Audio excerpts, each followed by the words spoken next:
En este video continuaremos tratando el desarrollo de hábitos para lograr hacer buenas obras por la gloria de Dios.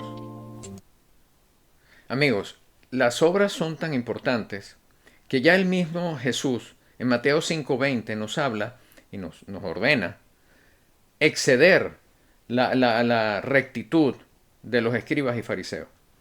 Recordemos que los fariseos era el grupo judío que era, digamos, eran los más eruditos, eran las personas que tenían mejor y comprensión y mayor cantidad de conocimientos en cuanto a la Torá, en cuanto a la ley.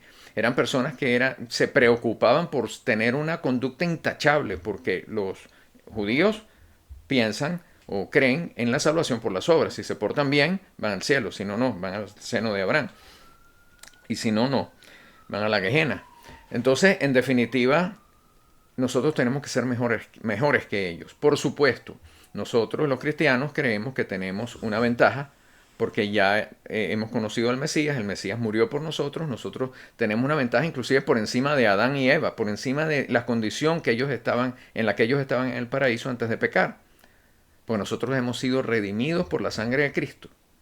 Y entonces eso significa que la condición final, luego de la resurrección, que es una promesa que tenemos en la misma resurrección de Cristo, nosotros vamos a tener un estado glorioso superior al que tenían Adán y Eva en el paraíso. O sea que es la felix culpa que llamaba Agustín. Una culpa que es el pecado original, pero que nos hace aún más felices porque el premio es aún mayor después de la redención. Entonces, nosotros ya estamos salvos, pero esa misma condición de salvación en Cristo nos exige que seamos mejores que los fariseos. Nos lo exige Jesús. Jesús nos habla, a pesar de que Él nos salva, no por las obras, sino por sus méritos y la vida perfecta que vivió en la tierra y luego por su muerte vicaria. A pesar de que estamos salvos ahí, Jesús nos exige obras y Jesús inclusive habla en los evangelios más del infierno que del mismo cielo. Hace más referencias al infierno que al cielo. Hay que tener buenas obras. Hay que imitar a Cristo. Hay que ser como Él. Y cuando no podamos y nos equivoquemos, solamente hay que arrepentirse, confiar en su gracia, en la misericordia de Dios y regresar a Él. Pero mientras tanto hay que luchar conscientemente por hacer efectiva nuestra salvación con miedo y con temor y con temblor. Un miedo que significa temor a Dios, no miedo al castigo, sino temor y respeto a Dios y miedo a ofender a un Dios tan bueno.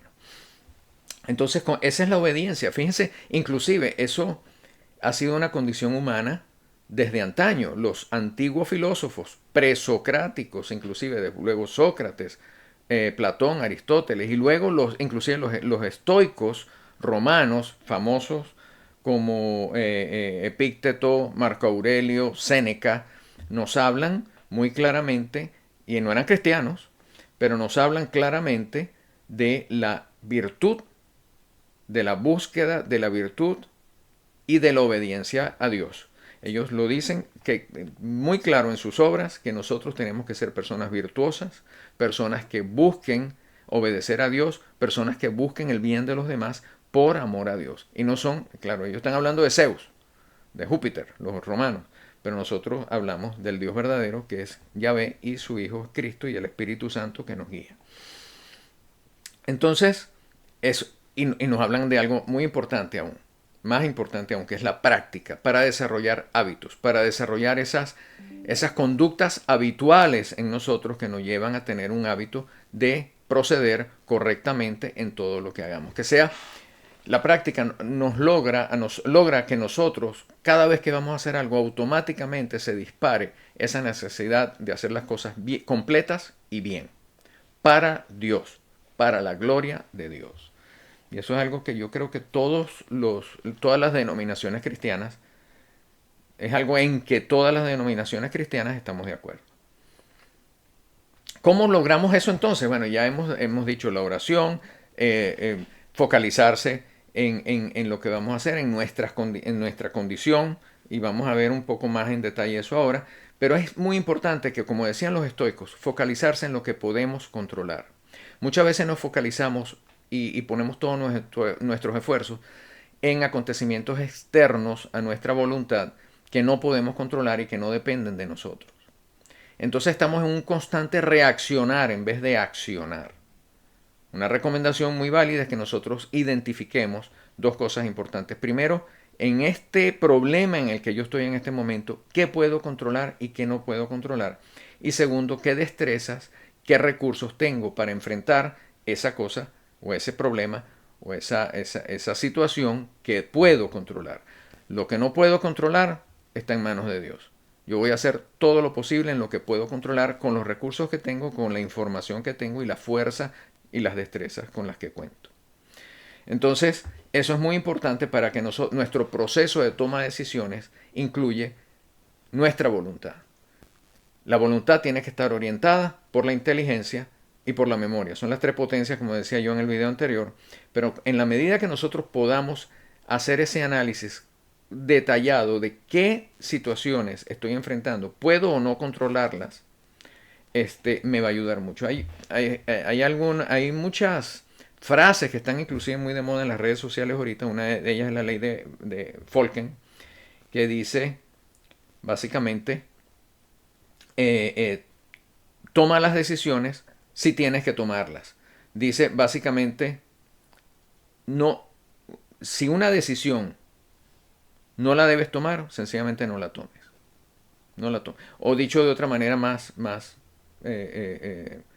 rústica, no arregles lo que no se ha roto. Eso son decisiones que nosotros tenemos que tomar a diario, pero con el entrenamiento, con la práctica, nosotros vamos a ir desarrollando esos, como dicen en inglés, esos triggers, esas situaciones que se disparan automáticamente en nuestra mente, en nuestro entendimiento, cada vez que enfrentamos una situación así. Nos pasa algo, tenemos una situación, está bajo mi control.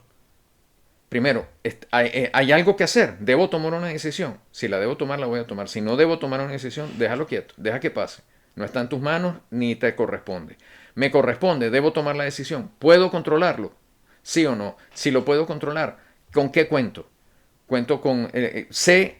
tengo conocimiento, tengo herramientas para abordar esa situación, ¿sí o no? ¿Necesito contratar a alguien o lo puedo hacer yo solo?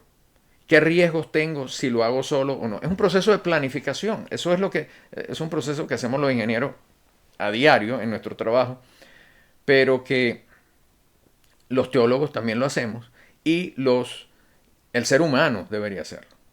No actuar imprudentemente, nada más porque nos provoca o por activismo. Y eso es una palabra muy importante que nosotros en nuestra fe tenemos que tomar en cuenta. Sobre todo en cosas de fe, no actuemos por actuar, porque hay que estar ocupados, no. Hay que pensar antes de actuar, evaluar, como nos dice el mismo Jesús en una de las parábolas, un rey no va a ir a luchar contra otro rey si antes no mide qué posibilidades tiene de ganar. Y si ve que no obtiene posibilidades de ganar, va a mandar a un emisario para negociar la rendición. O sea, Jesús era un planificador, bueno, Jesús es Dios, pero Jesús nos enseña con su vida perfecta y su prédica, nos enseña cómo debemos vivir los cristianos y es algo que nosotros ya tenemos porque tenemos el imago Dei, tenemos la imagen somos hechos a imagen de Dios, pero el pecado, uno de los principios de la fe reformada, que más adelante voy a hacer un video acerca de eso, la depravación total. No es que estamos completamente depravados, simplemente que todos nuestros aspectos de vida están tocados por el pecado. Y cuando nosotros hacemos eso, pues es donde nosotros erramos y fallamos. Entonces, otro aspecto importante. Hablamos en el video anterior de conocer y amar a Dios. Pero se nos olvida que nosotros tenemos que conocernos y amarnos a nosotros mismos también. ¿Cómo puedo yo evaluar si yo tengo las condiciones o tengo las herramientas o tengo la sabiduría necesaria para enfrentar un problema que puedo controlar o que no puedo controlar y entonces no lo enfrento? ¿Cómo yo puedo saber con qué cuento si no me conozco? No estoy hablando de la prédica hippie de los años 60, conócete a ti mismo, porque para justificar tus errores. No, es todo lo contrario. Conocernos a nosotros mismos implica poner nuestro ego en el piso. Implica doblegar la arrogancia y la soberbia.